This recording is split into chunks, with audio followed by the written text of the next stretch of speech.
Alors, ce récit de l'évangile de Jean, en fait, m'a particulièrement intrigué.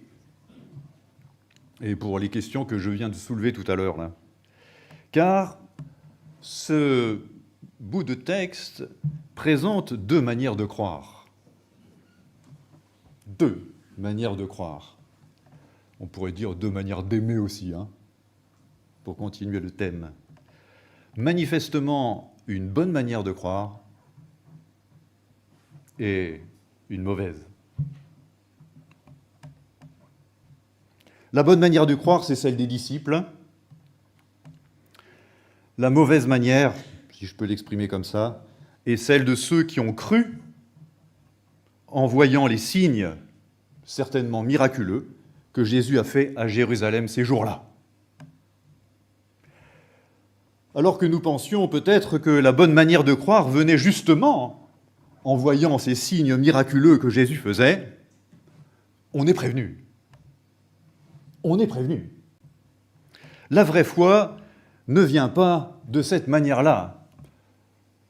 Le vrai amour aussi, hein. Je peux continuer. Et le texte nous le dit sans détour, hein, en nous disant que Jésus, hein, versets 24 et 25, ne croyait point en ces gens qui avaient cru, parce qu'il les connaissait tous, car il savait lui-même ce qui était dans l'homme. C'est bon, hein, on peut y aller. On est donc prévenu, la vraie foi ne vient pas en voyant les signes miraculeux que Jésus fait. Alors, notre question ce matin est comment la vraie foi se produit-elle en nous? Comment l'amour se produit-il en nous, en l'humain? Alors, pour répondre à cette question, il va falloir regarder comment cela s'est passé du côté des disciples, hein, puisque c'est eux qui manifestement ont à peu près fait quelque chose de correct. Et cela est donné au verset 22. Lorsque Jésus fut relevé des morts, ses disciples se souvinrent qu'il avait dit ce signe, et ils crurent à l'écriture et à la parole que Jésus avait dite. Voilà donc comment les disciples ont cru. Jésus a donné un signe par une parole. Plus tard, les disciples ont vu Jésus se relever des morts. Ils se sont alors souvenus du signe que Jésus avait dit et ils ont cru. La foi, hein, on voit, l'amour, hein, on peut le mettre, est générée par un événement que les disciples vivent, hein, le relèvement de Jésus, et qui leur rappelle, tout à coup, le signe qui avait été donné avant. Alors, pour le moment, hein, sans bien saisir la différence entre les deux manières de croire, hein, la bonne et la mauvaise, on peut dire qu'elles ont un point commun, hein, ces deux manières de croire. Le signe. Le signe. Tout le problème du croire, manifestement, est l'utilisation qu'on va faire du signe que Jésus a donné.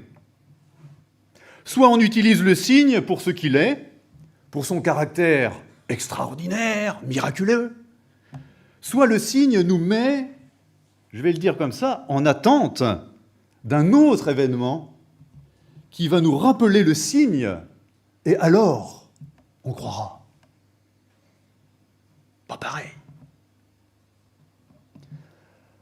Alors maintenant, la question que vous allez me poser tout de suite, mais qu'est-ce qu'un signe ? Alors dans ce texte, Jésus en donne une définition, on va dire assez simple, et il la donne quand il répond aux Juifs qui lui demandent un signe, hein, justement, pour justifier ce qu'il vient de faire, hein, c'est-à-dire chasser du temple les vendeurs. Quel est le signe que tu nous donnes ? demandent les Juifs à Jésus. Jésus leur répond, verset 19, « Détruisez ce sanctuaire, et en 3 jours, je le relèverai. Voilà le signe C'est un signe éternel, hein, là, celui-là. Hein, si vous pouvez le retenir par cœur, c'est bon. Détruisez ce sanctuaire et en 3 jours je le relèverai. Alors j'aimerais faire 2 remarques sur le signe que Jésus donne. D'abord, que dans le signe qu'il donne, Jésus prend le soin de distinguer le temple de Jérusalem et le sanctuaire. Hein, il est dans le temple, hein, c'est clair, il chasse les vendeurs du temple, mais là, il ne parle pas, dans ces paroles-là, du temple, mais du sanctuaire. Détruisez ce sanctuaire et en 3 jours, je le relèverai. Jésus ne dit pas « détruisez ce temple » en visant l'organisation, le bâtiment, mais il vise autre chose. Il vise le sanctuaire qui est manifestement aussi présent, hein, dans le bâtiment. Et le texte nous apprend que le sanctuaire dont parle Jésus est son corps. C'est son corps. Alors, si on réfléchit, cela signifie qu'en donnant ce signe, Jésus dit que son corps, hein, vous vous rendez compte, son corps est présent dans le bâtiment du temple. Jésus ne l'appelle pas son corps, hein, parce que bon, on le prendrait pour un fou, mais il parle quand même de quelque chose d'autre qui s'appelle maison du Père. Maison du Père. Ne faites pas de la maison de mon Père une maison de trafic.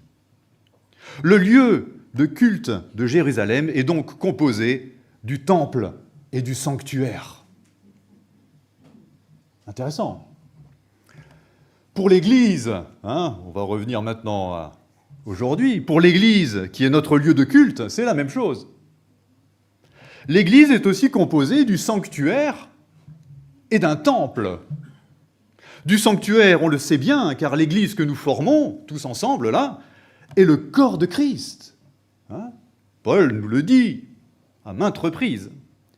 Et aussi d'un temple, car l'Église est aussi une organisation humaine, comme le temple l'était à son époque. Il ne faudrait pas croire qu'il n'y aurait plus de temple d'organisation dans nos églises parce que le temple de Jérusalem n'a pas été reconstruit. Effectivement.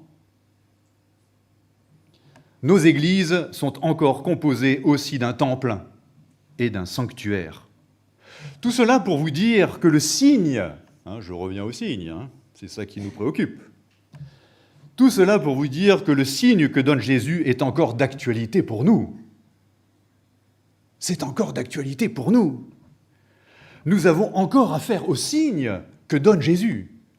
Hein, je le rappelle, détruisez ce sanctuaire et en 3 jours, je le relèverai. Première remarque. Deuxième remarque, sur ce signe, très important.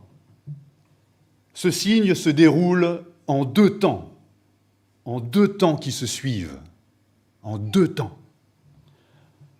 Un temps de destruction, un temps de relèvement. Détruisez ce sanctuaire et en 3 jours, je le relèverai.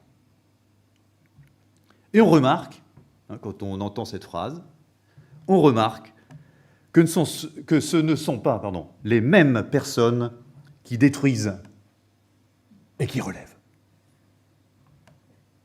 Ça va nous intéresser. Ce sont les humains qui détruisent. Détruisez ce sanctuaire, dit Jésus aux Juifs.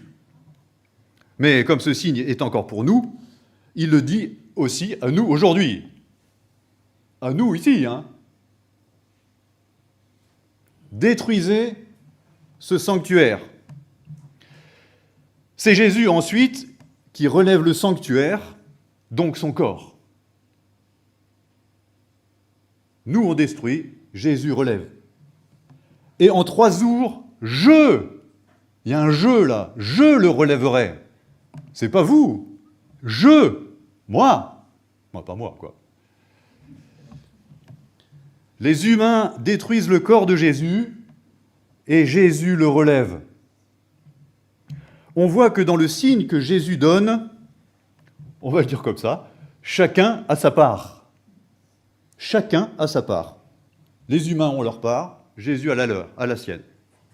Alors, j'en conviens, hein, vous me regardez un peu avec l'air un peu bizarre, j'en conviens, elle n'est pas très encourageante pour nous. Eh ben ouais, hein, on détruit. Mais, il va falloir l'admettre pour croire. Il va falloir l'admettre pour croire, pour aimer. En particulier, il va falloir admettre que l'humain n'a aucune part dans le relèvement du corps de Jésus. Alors, quand on pense au relèvement de Jésus lui-même, hein, du corps de Jésus, hein, on est d'accord avec ça. Hein, je pense qu'on sera tous d'accord avec ça. L'humain n'a aucune part dans sa résurrection. Hein, on est d'accord. Alors, cela va devenir beaucoup moins évident quand on pense à l'Église, à son histoire, à son développement, qui est son corps. On se dit là que l'humain y a quand même une petite part. Eh bien non. Eh bien non. L'humain n'y est pour rien. Vous avez bien entendu, n'y est pour rien. C'est le Seigneur qui relève son corps. Et on en a la preuve dans ce récit. C'est Jésus qui relève son corps en chassant les vendeurs du temple. Il n'est aidé par personne. En chassant les vendeurs du temple, Jésus fait en sorte que le temple devienne la maison de son Père. L'humain détruit le corps, Jésus le relève, je vais le dire, en permanence, tout le temps, tout le temps, tout le temps.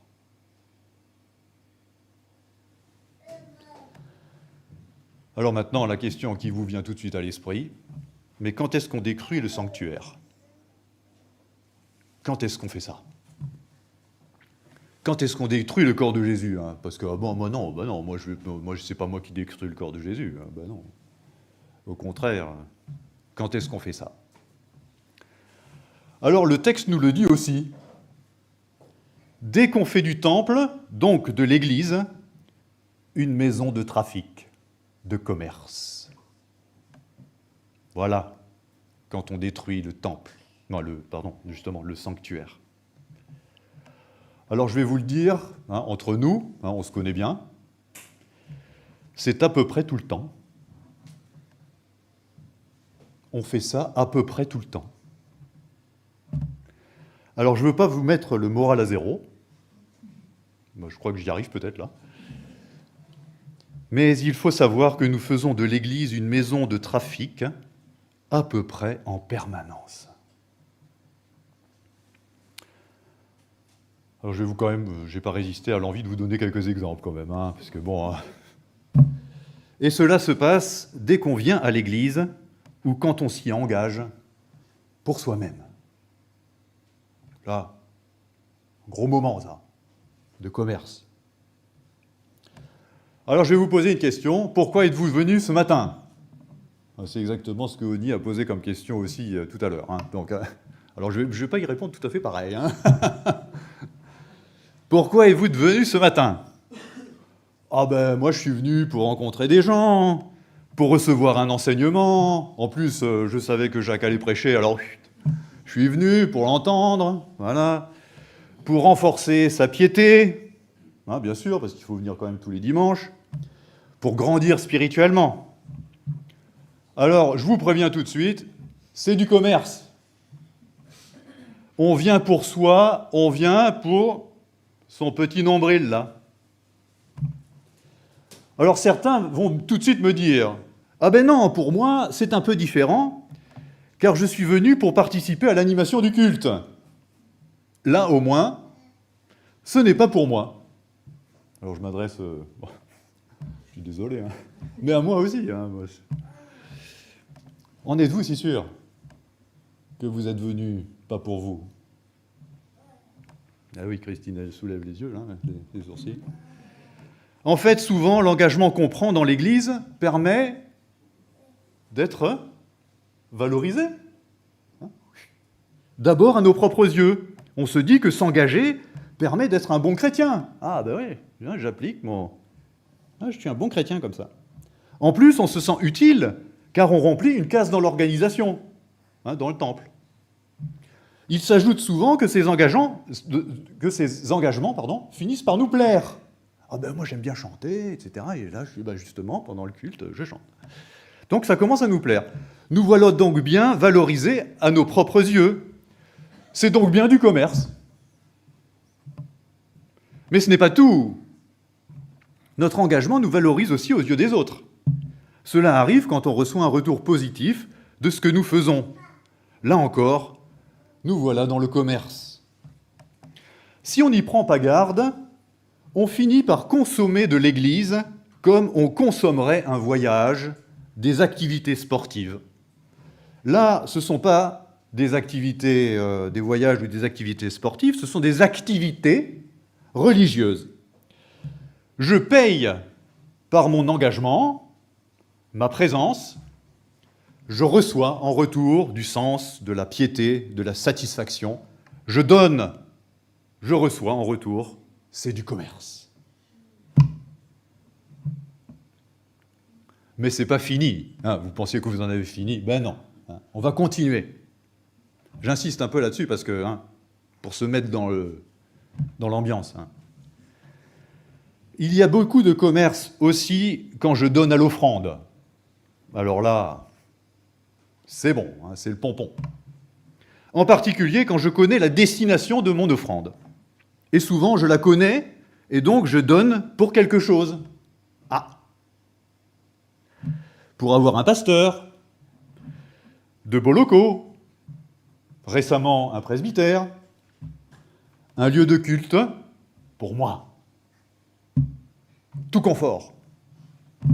Des beaux chants, des belles voix, de la belle musique. Là encore, on est dans le commerce. Vous voyez bien qu'on n'arrête pas de faire de l'Église une maison de commerce. Alors oui,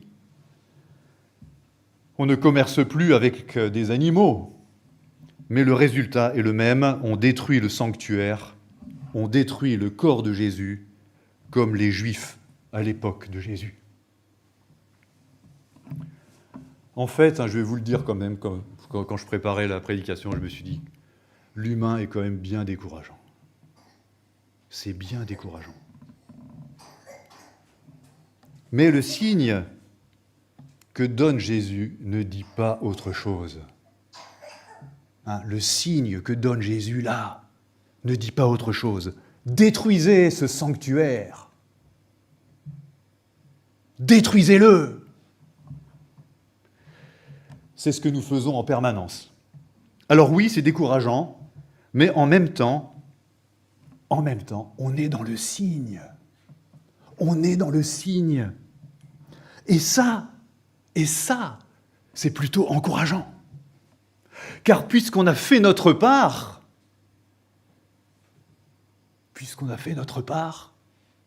Jésus va faire la sienne.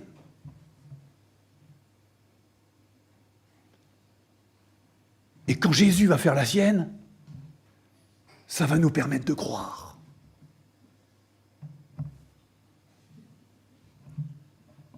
Et en effet, Jésus ne veut pas avoir de cesse que de vouloir relever son corps dans l'Église. Jésus ne va pas arrêter de faire ça, de relever le corps que nous, on détruit. Et il va le faire pour que nous croyions et pour que nous puissions entrer dans la vie éternelle. Mais pour cela, nous devons être convaincus que nous ne pouvons pas faire autre chose du sanctuaire qu'un lieu de commerce. On a donc besoin, je vais vous le dire un peu comme ça, parce que là vous me dites, mais qu'est-ce que tu nous dis Jacques, là non, nous c'est vachement bien, on se sent bien dans le corps du Christ. On a besoin de temps en temps de passer par des électrochocs, des choses qui nous permettent de nous réveiller, quoi. Des électrochocs communautaires pour nous convaincre qu'on est vraiment des incapables. Uniquement pour ça. Et je vais vous donner 2 catégories d'électrochocs. Ah. Je puise un peu dans mon expérience là, de pasteur, hein. Ma jeune expérience de pasteur. Il y a 2 catégories d'électrochocs assez efficaces pour nous convaincre qu'on est des incapables. Le premier, c'est les conflits dans l'Église. Ça, au moins, ça nous montre qu'on est des grands incapables, et c'est bien. La deuxième chose, c'est les problèmes d'argent. Alors ça aussi, dès qu'il y a des problèmes d'argent, on voit bien qu'on est des incapables. Donc ça tombe bien aussi. À Annonay, je vais vous donner un petit témoignage à Annonay, on fait face en ce moment à des problèmes d'argent. Car l'Église se retrouve à ne plus être capable de subvenir à ses besoins. Pas assez d'argent. Alors nous nous sommes réunis, tous ensemble, et nous avons convenu sans peine que nous n'avions pas de solution satisfaisante à proposer. On était des incapables.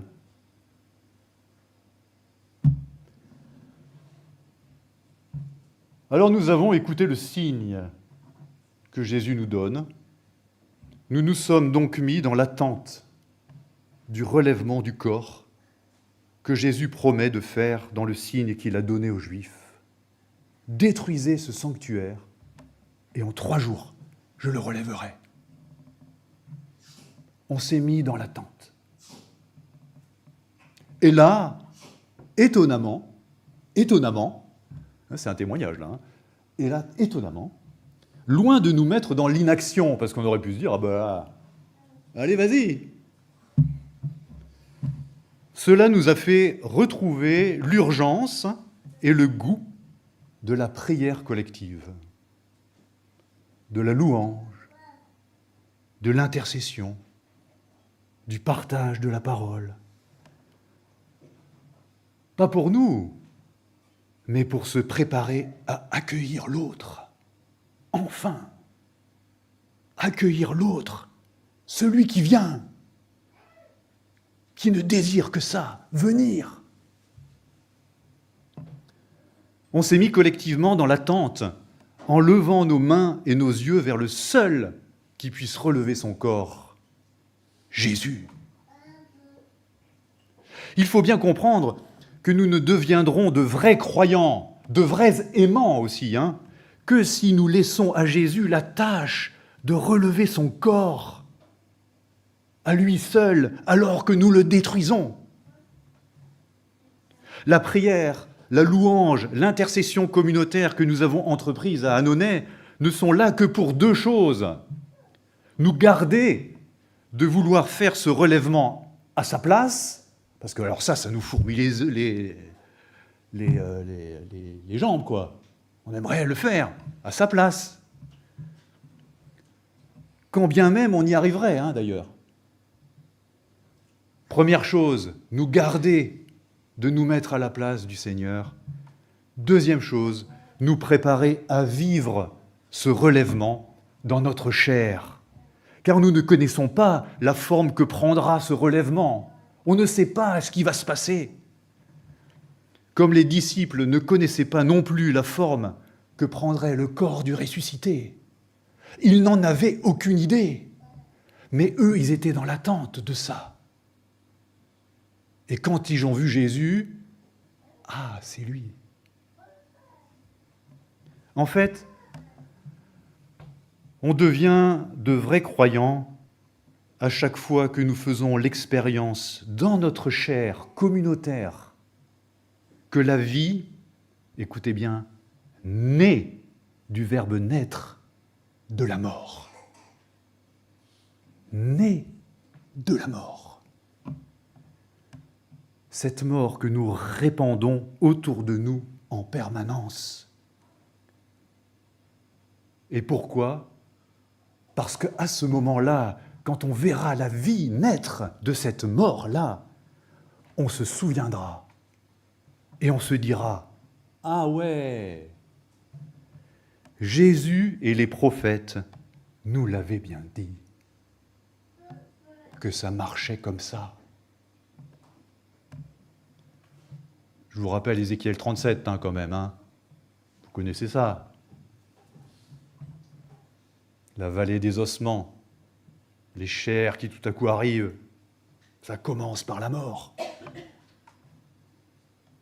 Pour la vie. La vie naît de la mort. Le problème de ceux qui ont cru en ne voyant que les signes que Jésus avait faits et qu'ils ont cru en un Jésus qui maintenait la vie. Il la maintenait. Ils n'ont pas cru en un Jésus qui était la vie. C'est bien différent. Que le Seigneur nous conduise sur ce chemin de la mort et du relèvement, car c'est de cette manière que nous croirons à la vie éternelle. Au Seigneur, toute la gloire. Amen.